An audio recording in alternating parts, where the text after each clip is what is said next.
Hello folks, now let's look at how to implement ISO 9001 step by step. The first step is commitment from top management. Ensure leadership is committed and engaged in the quality management system because it is a long journey and it needs higher level management commitment and involvement. We talked a lot about that point, folks, about the involvement of top management. Second step is gap analysis. Conduct a gap analysis to understand current processes and identify areas needing improvement. You just look at your processes, your products, your services, current level, and you need to conduct a gap analysis to see how big or how deep the gap is between what you need to achieve and what your current processes are. The third step is training and awareness. Provide training to employees on ISO 9001 requirements and the importance of the quality management system. Everyone should be aware, and we agreed that plan or that quality management system policy should be communicated to all employees, and if any training is required, you need to do it. The third step is documentation.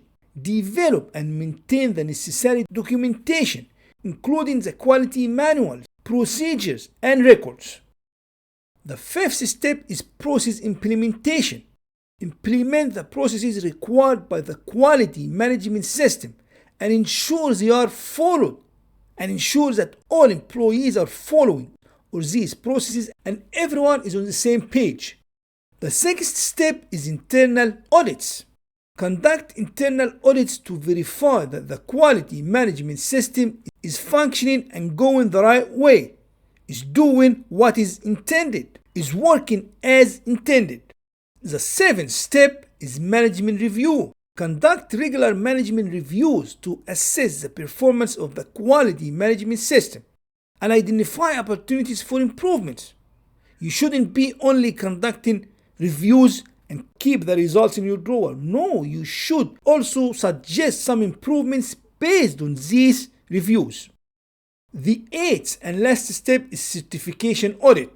After you have applied everything required, after you have provided training, after you have communicated your quality management system policy to your staff, and after everyone is aware about it, you can undergo an external certification audit by a recognized certification body to achieve ISO 9001 certification.